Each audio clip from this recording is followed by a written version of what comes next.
આ અંગેની રજૂઆતો અગાઉ પણ ઘણી વખત કરી છે, પરંતુ હમણાં છેલ્લા 2-3 વખતથી હું સુરતના 12 ધારાસભ્ય અને 2 સાંસદશ્રીને પણ રજૂઆતો કરતો હોઉં છું.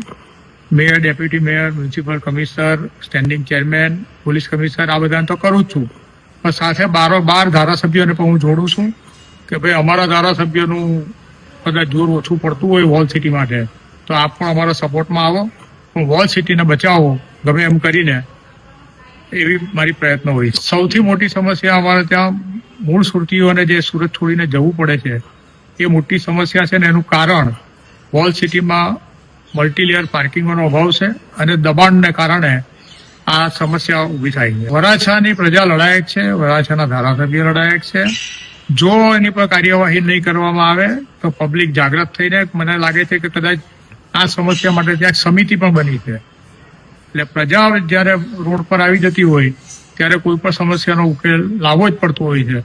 સુરતની મૂળ પ્રજા જે છે એ કોઈ લડાયક મિજાજની પ્રજા નથી, એટલે બધા એને લાઇટલી લે છે. એ અમારા માટે શરમજનક છે. હું આ વિસ્તારનો કોર્પોરેટર રહી ચૂક્યો છું, પણ એક વાતની ખુશી છે કે દરેક વખતે મેં આ અંગે પ્રયત્ન કરેલા છે.